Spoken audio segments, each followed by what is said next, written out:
I'm Grace Mallet. I'm 45 years old, and I'm the owner of this shop. My shop is on the old streets of West Side Chicago. Its name is Secondhand Time.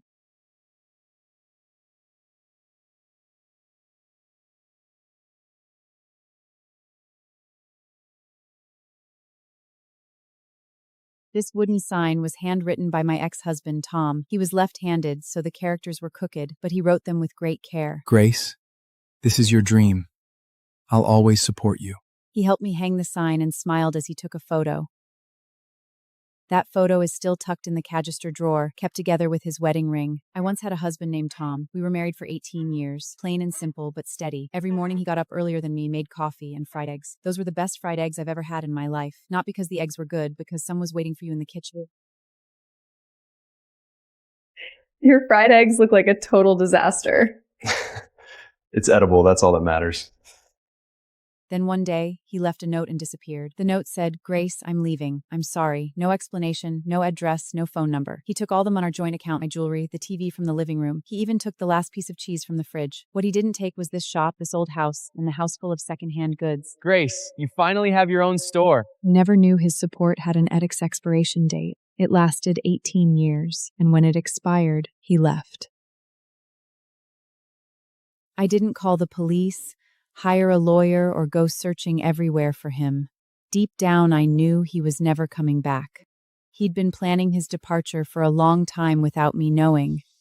Over the course of a year, he transferred our savings bit by bit, keeping each amount low enough to avoid bank suspicion.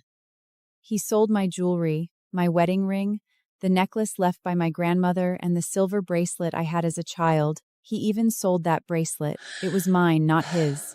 He took away the TV we bought on installment. 3 monthly payments were still unpaid. He even kept the crystal gobbles gifted by our clients, carved with our initials G and T. I have no clue where he went. Another city or with another woman. Later I found out it was his 26-year-old blonde assistant with a nice figure. She called him Tom instead of Honey. Honey meant responsibility, while Tom meant freedom, and he chose freedom. I don't blame him. I only blame myself for failing to see the truth sooner. He swapped our office group photo for his solo portrait and worked overtime every Wednesday. When he told me to save money for retirement, he was actually saving enough money to vanish completely. I'm standing in this empty shop. The cash drawer hangs open, with only a quarter stuck in the crack. I pull it out and hold it tight in my palm. It's cold, and the sharp metal edge digs into my skin. I remember our very first month opening the store. We only made $87 total. He spread all the money across the table and smoothed every bill, saying, Grace, we're going to make big money one day. He never made any big money. I'm the one keeping this shop running. All he did was stand by, tell me you're doing great, then leave without a word. I cleaned up the whole store. I rearranged messy old items, wiped dust off yellowed books, and fixed broken desk lamps. I can't afford any staff, so I have to do everything myself. I open at 6 in the morning and close at 8 at night, earning just a few dollars from every vintage piece sold. A customer fell for an old brass lamp with rust on its shade. I sold it to him for $15. Does this lamp work? Sure. It's pretty dim. Antique things are like this. Not overly bright, but they still shine. All right then. That night, I sat alone behind the checkout counter eating a cheap, cold sandwich from the grocery store. Street lights flickered on outside, and barely anyone walked along the road. I remembered the night right before he left. We had dinner at home, and he cooked overdone steak with burnt edges. Grace, you've been working so hard. So have you. He stared at me back then. I thought the look in his eyes was gratitude, but it was just a quiet goodbye. One day I was sorting out an old overcoat. It was a thick men's dark blue wool coat, dropped off a few days earlier by an elderly regular customer named Helen, who's in her 70s and lost her husband 2 years ago. She rolled her cart into the shop with the coat neatly folded inside a cloth bag. Grace, could you sell this for me? My husband's gone. Keeping his clothes only hurts every time I lay eyes on them. He wore this every single winter and refused to get a new one. I'd ask if he didn't mind how worn it was, and he'd just say he'd grown used to it. Maybe in 30 years' time, I'll end up just like her, alone, hauling a cart to drop old belongings off at someone else's store, not for money, just to clear space, to make room inside my heart.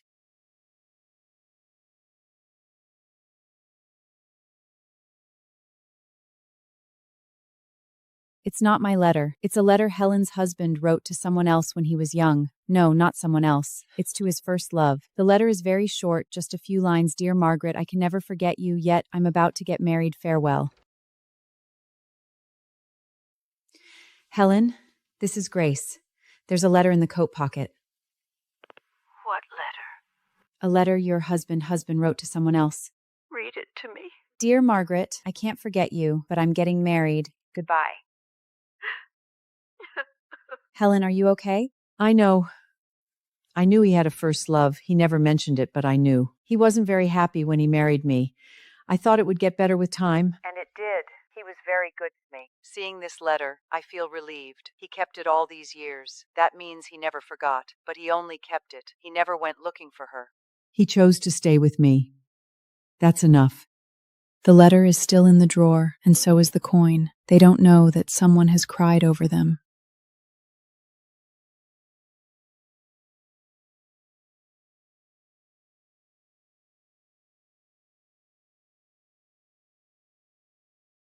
To Irene, forever yours, Charles.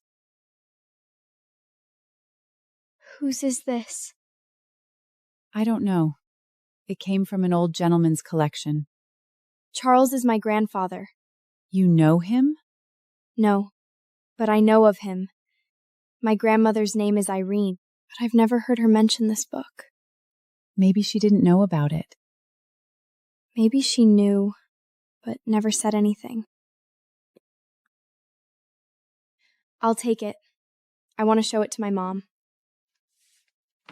An old book, a relationship, a family story. Some are looking, some are waiting, some are gone, but remain in the pages.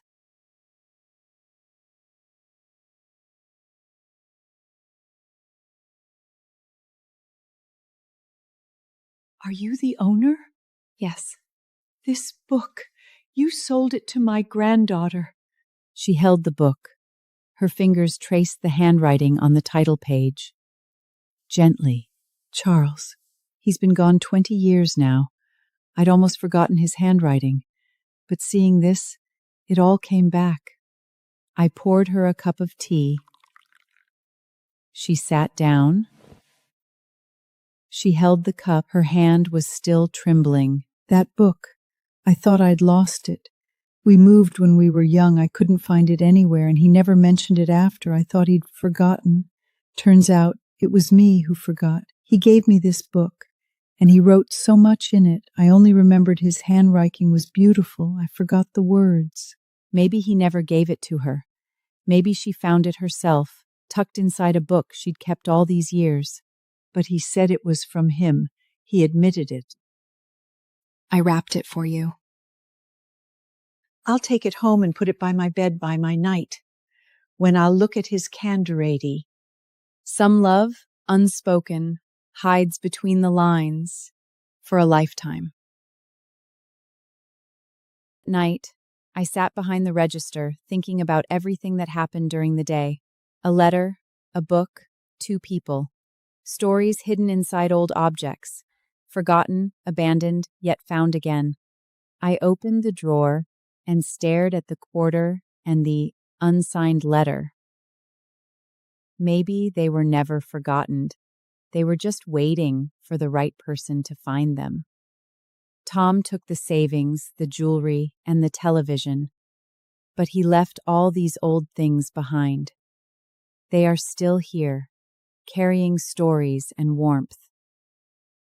I picked up the letter and read it again. Dear Margaret, I can never forget you, but I'm getting married. I'm getting goodbye. Perhaps this letter was never meant only for one person. It was written for anyone who would ever read it, to remind us that people leave, but their words remain. And where words remain, a part of them lives on. I folded the letter and placed it back in the drawer. The quarter rolled slightly, making a clear, soft sound in the quiet shop. I would take a photo and post it on social media. I have would gave Shali mate to on mind, not for fame, just to let these stories keep living. I took a photo of the unsigned letter and posted it on social media. I only wrote one caption, found inside an old coat.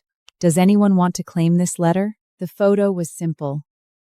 The letter lay on the counter next to the quarter. The sunlight slanted through the window, casting long shadows across the old paper. I didn't think much of it after posting. I closed the store, went home, ate a cold sandwich, took a shower, and went to bed. When I woke up the next morning, my phone kept ribbing nonstop. The screen was bright and flooded with endless likes, comments, and shares. People commented how sad the story was, sharing their own memories of old objects. Then I saw a comment, "This is my father's handwriting." I froze. Someone recognized it. I opened a private message from a user named Margaret Thompson. It said, "Hello, I'm Margaret. This letter was written for me." My hands began to tremble. Margaret was real, and she had seen it. I replied immediately, "Do you want this letter back?" She answered, "Yes." I asked, "Where are you?" I told her, "I'll be waiting for you." I lost sleep that night, lying in bed, staring at the ceiling. I wondered what Margaret looked like, if she would cry, if she hated the man who wrote the letter. But I knew one thing. This letter had waited half a century for her, and I'm the owner of your fold. Finally, it was going home. 3 days later, Margaret came to the shop. She stepped inside and looked around. Her gaze finally settled on the letter lying on the counter. Her hands began to tremble slightly. She walked over and picked up the letter. Without reading it, she closed her eyes. Her lips moved gently, as if she was whispering something. I stood quietly beside her, not daring to make a sound. This is Charles's handwriting. I'd know it anyway. This is the only letter he ever wrote to me. He got married later, didn't he? Yes, but not me. He married someone else. My family didn't approve back then, said he was too poor. I married someone else. We both got married, both had children, both lived decades. When he passed, I didn't even know, only found out later. I never knew he had passed away until his son contacted me. He told me his father spent his last days searching for me. I didn't go. There was no point. It was already too late. I looked into her eyes. Tears, regret, and peaceful acceptance all blended together. You keep it here. Let more people see it. Perhaps many people need to know they are not alone in their regrets. Thank you, Grace. You're welcome. I stood at the door and watched her retreating figure.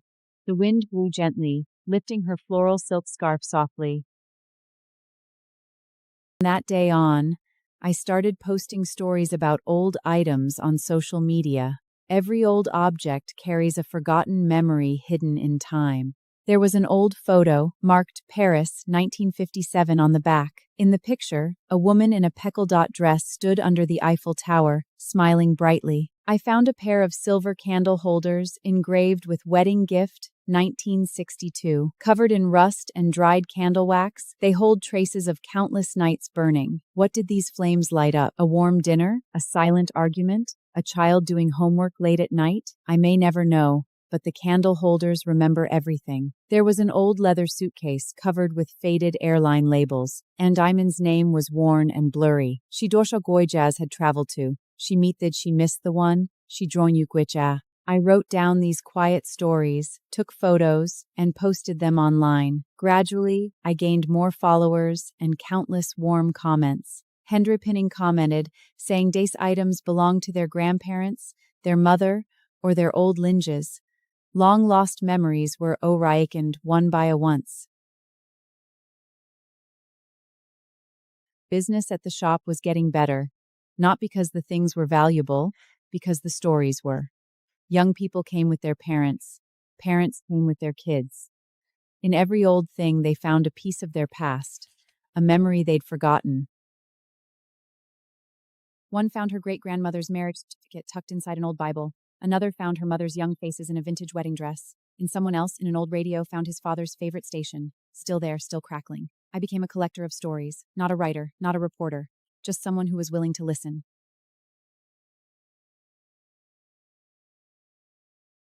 This is my grandfather's pocket watch. I thought it was lost. It turns out my grandma sold it when we were poor to get money.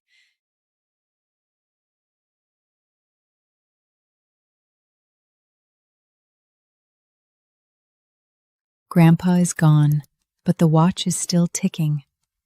Time cannot be stopped, but memory can. How much? Whatever you think is fair.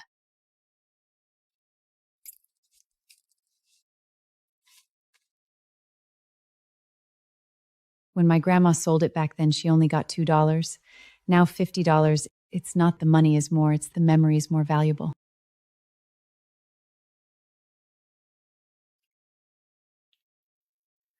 Old thing, not valuable, but memories are priceless. Every old thing is a piece of living time.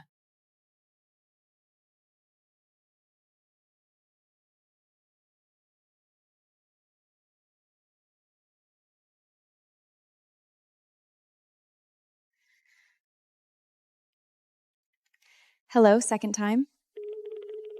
Ms. Malley, I am an attorney from Thompson Law Firm. My client, Mr. Tom Malley, wishes to discuss the division of the property with you. What property? The old house on West Street, the one you co-own. He didn't pay a single cent. Legally, he owns half, unless you can prove he relinquished his claim.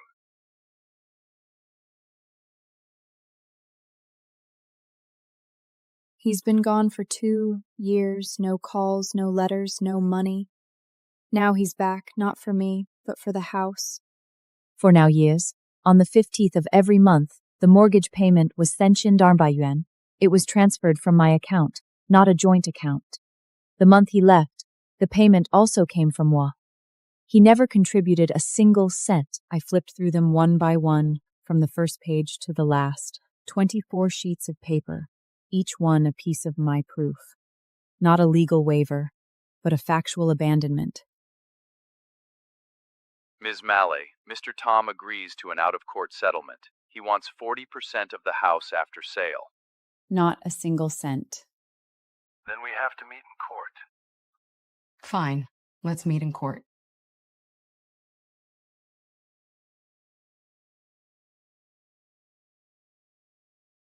Grace, it's getting colder today. Put on more clothes.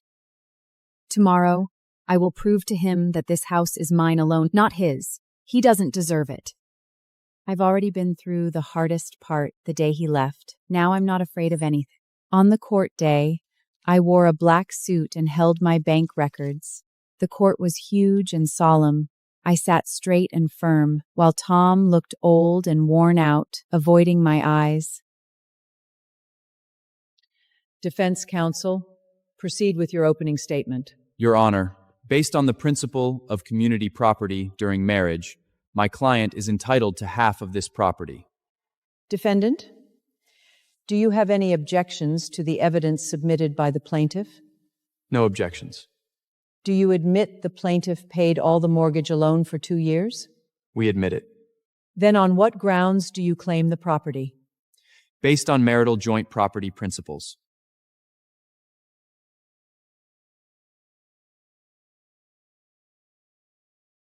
Your Honor, during the marriage, he took all the money from our joint account and left no community property. He only left me a house with a mortgage. I've been paying it alone for 2 years, and he hasn't contributed a penny. Is it fair that he now wants half? Defendant, do you have anything to say? No.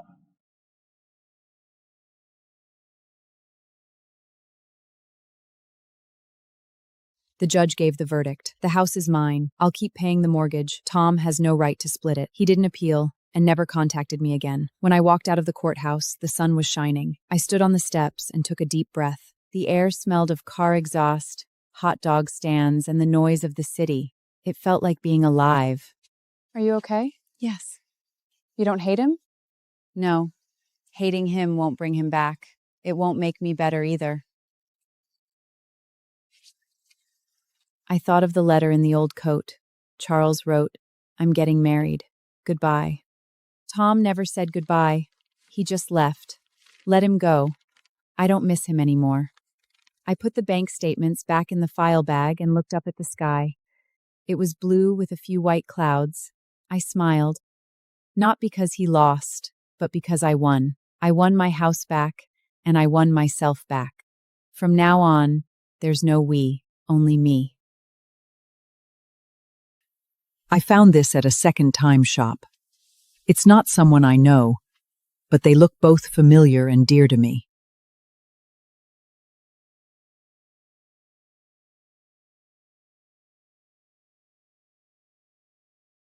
This is my sister. She wanted to see it too.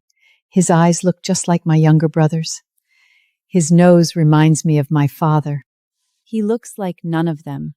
They just wanted to find someone familiar. It doesn't matter who the man in the photo is. What matters is that someone sees him. Someone remembers him.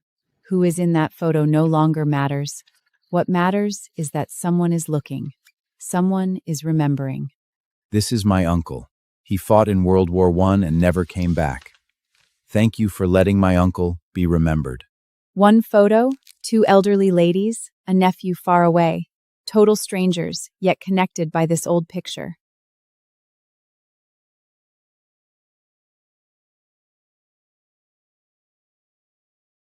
Hello, second time. Ms. Mallory, Mr. Tom is ill. He's in City Hospital with end-stage liver disease. He wants to see you. He is dying. He'd been gone for 2 years with no word. Now he came back dying. It was no repentance, just a farewell. Perhaps he just didn't want to leave this world alone. I picked up the phone, dialed the lawyer's number. Which hospital is he in?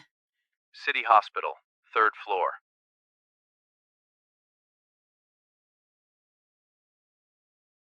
The streets were quiet. Few people. A car passed now and then. I walked for a long time. My feet ached. But I didn't stop, because I knew if I didn't go, I'd regret it. Not because of him, because of me.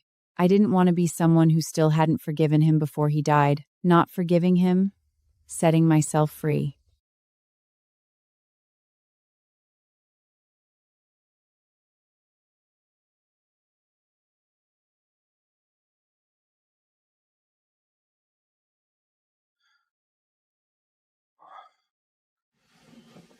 Grace, you're here. The lawyer told me you're dying.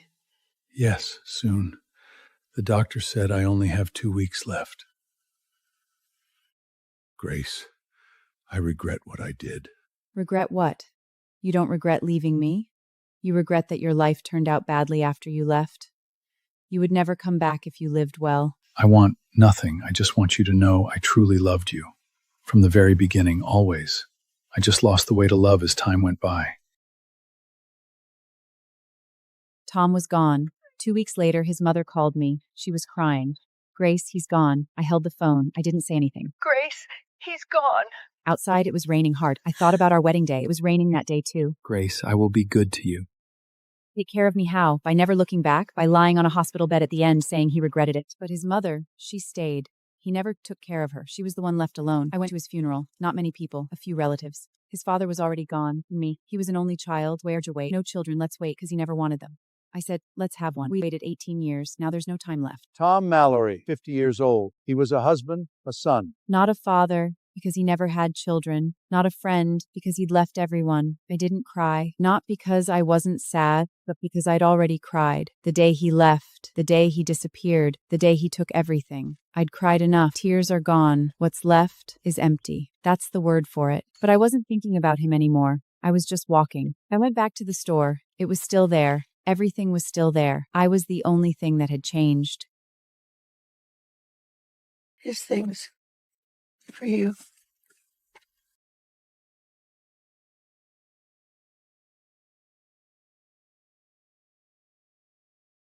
Grace, if you're reading this letter, it's you, but I didn't have the face to come back. Are you doing well? I miss you. I didn't keep the letter. I placed it on his gravestone, held down with a stone. The wind blew. The paper rustled. His mother watched me from a distance and didn't come over. I thought, this is the best goodbye. Not keep it, not think about it. He's gone. I continue to live.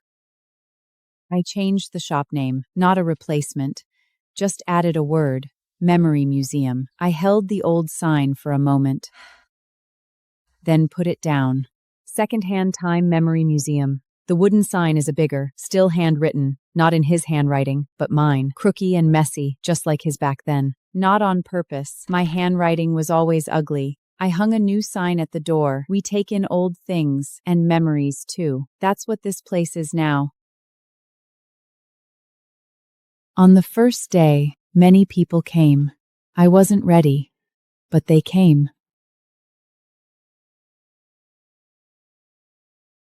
They brought old things, stories, and tears, an old pocket watch, a faded photograph, a letter never sent. Some left the objects, some left the stories, some left the tears. A man cried over a photo of his mother. I just stood beside him. I took them all, on the walls, in the cabinets, in my heart. Every object found a home. Every story found a listener. This place is no longer just a shop. It's a shelter for forgotten things, for forgotten people, for forgotten memories, sheltering those who have been forgotten, both people and their memories. That's what I promised. That's what I'll keep. Every Saturday she comes. Always sits in that rocking chair. Never says a word, just sits. I pour her tea. She drinks it, then goes back to sitting. No words needed. This rocking chair, it looks like the one we had at home. My husband sat in it for decades. After he passed, they threw it away. Sitting here makes me think of him. Do you want to buy it back? Buy it back? There's no one at home. Still alone. But here, someone stays with me. She leans back. I lean back too. The afternoon sun moves across the floor. We just sit, together, in silence. She closes her eyes, a faint smile on her lips. Maybe she's asleep. Maybe she's dreaming. I don't know.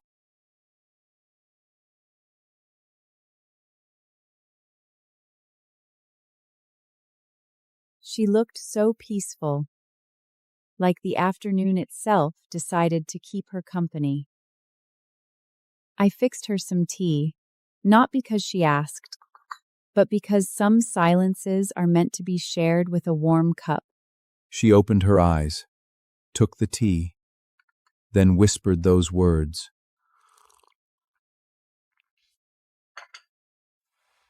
I dreamed of him. I didn't ask who. I already knew. He was smiling at me, the whole dream. What did he say? Nothing. Just smiled. That was enough. He wanted you to know he's fine. I know. That was all she needed. Someone to say it out loud. Someone to sit with her in the quiet. She stood up, smoothed her dress, walked away without looking back. But next Saturday, it will all happen again. Because memories need a place to rest.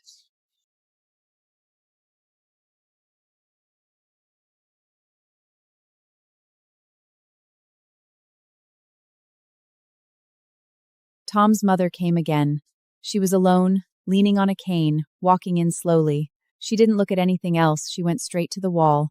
On the wall hung a photo of Tom from when he was young, taken the year we just got married. That was his best time. Grace, do you hate him? No, I don't. Go ahead and hate me. I failed to raise him right. No. He was a grown man. He chose his own path and had to walk it alone.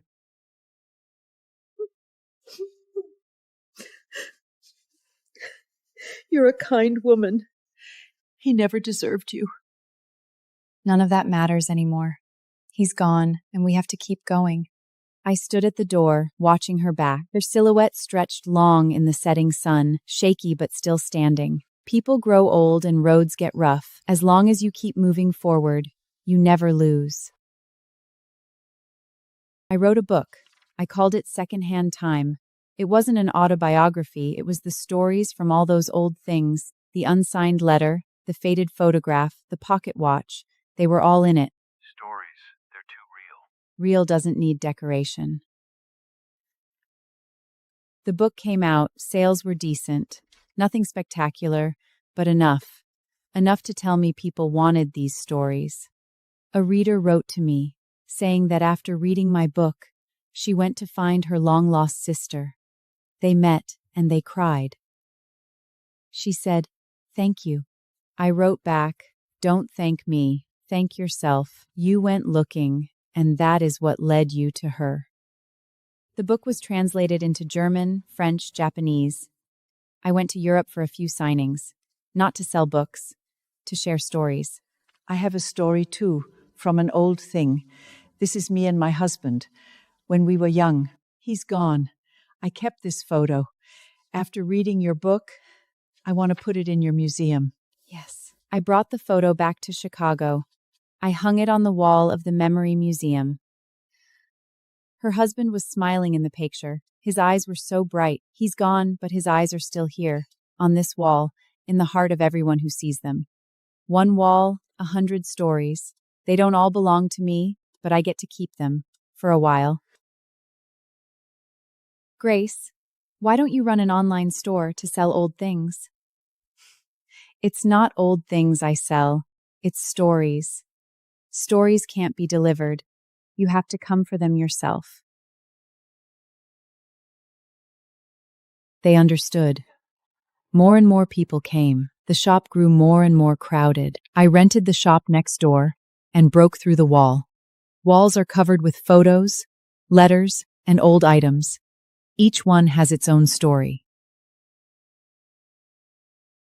Grace, do you make money from this? No profit. But no loss either. Then what are you after? One thing. To be remembered. What's remembered is not just the objects, but the people. Those who have left, those who've been forgotten, those who loved, hated, and then parted.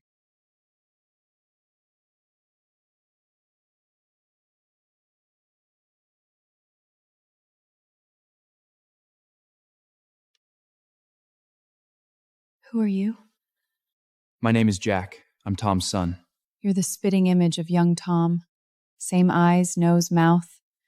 Except your eyes never have that skittish look of his. Do you hate him? No. I hate him. He won't acknowledge me, never pays child support, never comes to see me. My mom raised me all by herself. Where is he? He's dead. He passed away last month. He didn't even tell me he was dying. He doesn't deserve to be your father. Jack fell silent. He stared at Tom's photographs for a long time. Then he broke down crying, clutching the picture tight. I let him weep, making no attempt to comfort him. Some people are meant to be resented. Some hatreds need to be spoken aloud. Only once they're voiced can you let them go.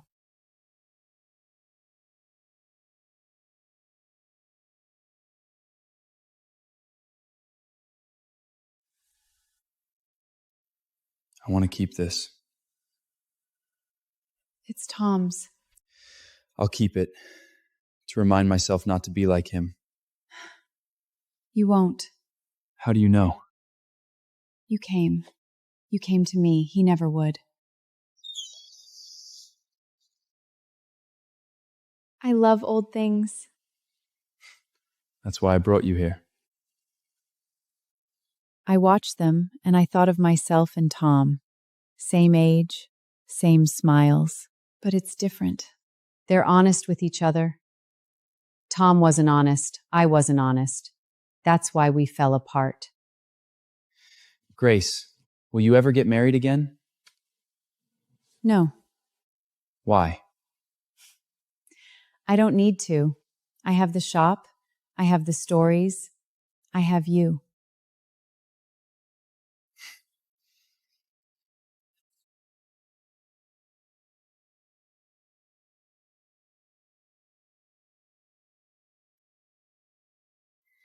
Jack!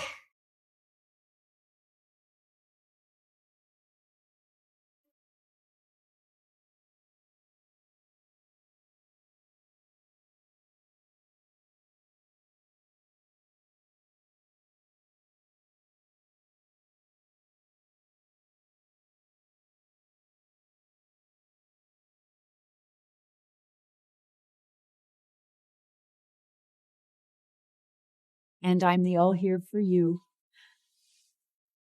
Thank you. Thank you all. Grace, you're crying. No, I'm not. Your eyes are red.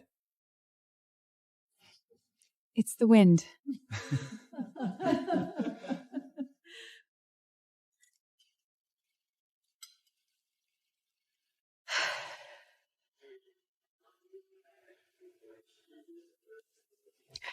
I'm happy.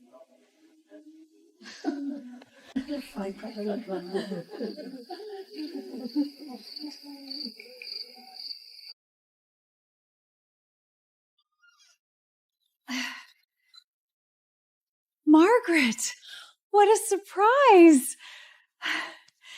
I came to give you something. Where have you been? Everywhere, looking for someone. I traveled the world, but I never found him. Who was he? Another one, not Charles. Some stories don't need to be told, only left behind.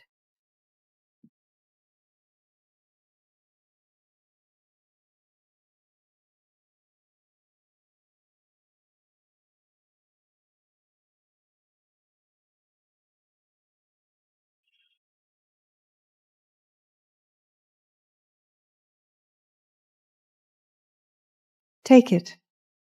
Keep it here. Are you sure? This is the right place for it, for the things we couldn't send. I'll take good care of it.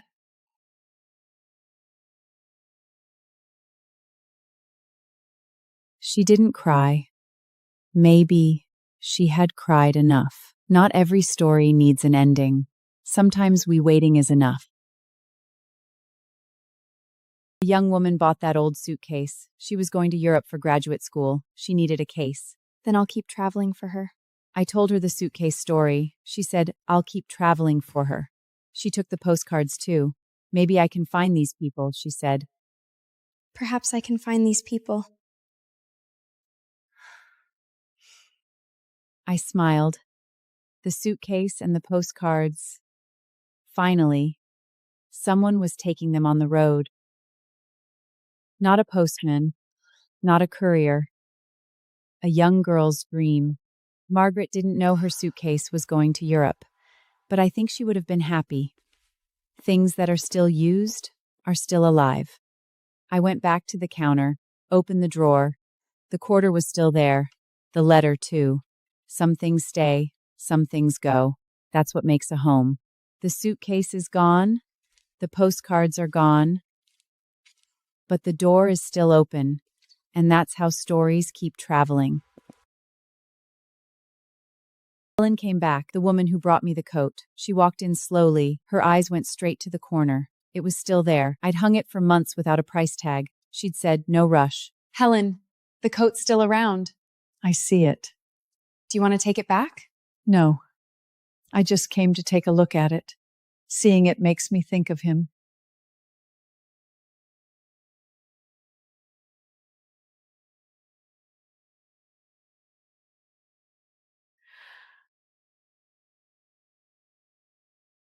Grace, thank you for not selling it.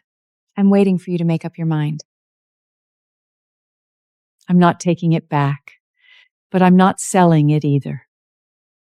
Just leave it here for others to see. Maybe someone will see it and think of the person they love. Okay, I'll hang it in the most visible place.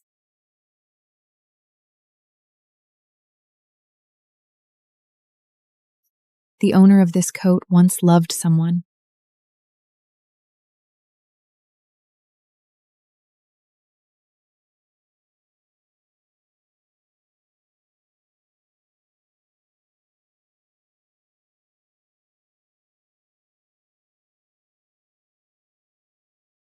Excuse me, do you like this coat? Yes, my father had a coat just like this one. After he was gone, I threw it away. Now I regret it. Do you know the story behind this coat? Yes, it's written on your note about loving someone. I've loved someone too. I loved someone too, but she's in another city. This coat, I'll keep it for her. He left. The coat went with him to another home.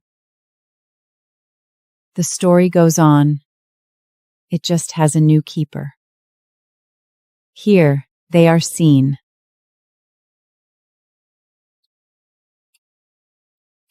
Grace, do you believe what you did has any meaning? It has meaning. There are people who rely on this. Do I think what I'm doing matters? Yes, because people need it, those who can't move on from the past. That's why I'm here. They come here. They see other people's stories. They realize they're not alone. Then they walk out and keep living. Once the show went on air, crowds flocked in. Some carried old items, some shared their tales, others just came as they were. I sit quietly in the corner observing them, like watching an endless movie. Each person is both lead actor and director of their life. I don't write the scripts. I just play the film for everyone.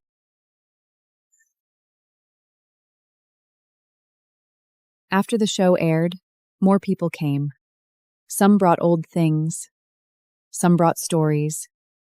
Some brought themselves. I sat in the corner, watching them, like watching a long movie. Everyone is the main character. Everyone is the director. I'm not the writer. I just show the movies.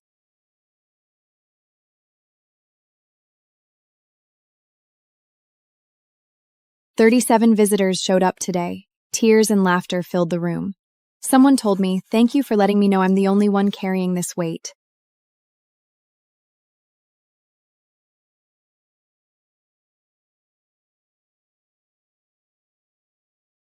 Grace, we'd like to hold our wedding here. Here? Yes, this place means a lot to us.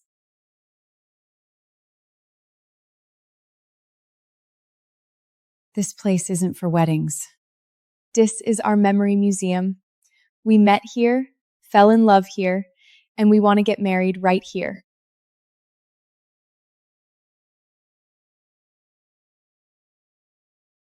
Your past means nothing to me. I only long for what's ahead with you. I've got no past to speak of. Every bit of it's kept in these old belongings. You're my entire future. Everyone applauds. I stand in the corner, watching them. I think of Tom. If he had done this, maybe we wouldn't have fallen apart. But there's no what if. There's only now.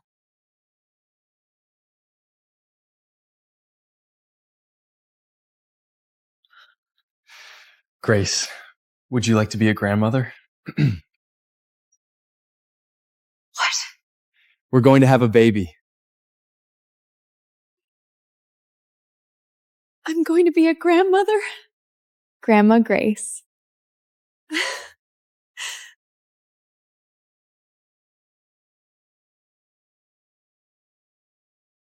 The baby hasn't been born yet, but it's on the way. A new life, a new story. The old things remain, and a new life arrives. Time never stops, but memories get passed down. Pass them on to the next generation. To them. Let them know that they're people who loved, waited, and wept. And then keep loving, keep waiting, and keep living. The little one's not here, but coming soon. New life, a brand new tale. The old treasures stay, fresh faces arrive. Time never stands still, but memories endure through generations. It's a girl.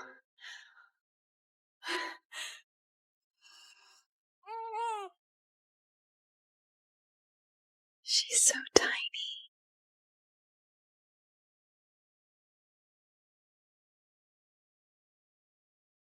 So soft. We named her Grace, after you. My name? Yes, She'll be gentle and strong just like you. Thank you. She doesn't know who I am, nor where this place is. But she's here, in my arms, in the memory museum. Her name is Grace. Grace, that's my name. Someday you'll learn your name comes from an antique shopkeeper, someone who hunts for stories among old belongings. A woman abandoned by her husband, beaten down by fate, yet never broken. I lay her on this rocking chair, the old chair, rocking back and forth.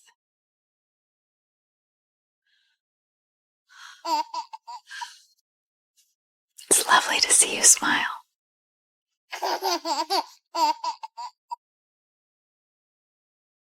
Someday she'll learn her name was given by an antique shopkeeper. I handed the shop over to Jack. Not as a sale, but as a legacy. He is young, passionate, and patient. He will grow old too, and someone else will take the keys from him.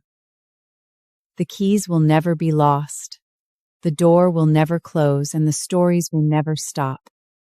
I've retired, not from life, but from holding on. I moved to the seaside and live in a small house. Every day, I watch the sunrise and the sunset. I no longer collect old things. I only collect sunlight. The sunlight is new, different every single day. But it will fade too. When it's gone, and new light will come again. I don't write letters anymore. I only read them. All those letters found among the old belongings stay right here in the shop, left for Jack, left for little Grace, Left for all who come after us.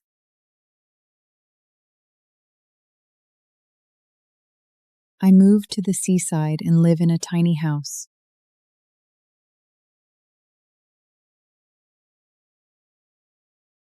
I watch the sunrise and sunset every day. I don't collect old things anymore, only sunlight. Yet it fades away, gone just like that. But new light will always come. I no longer write letters, only read them.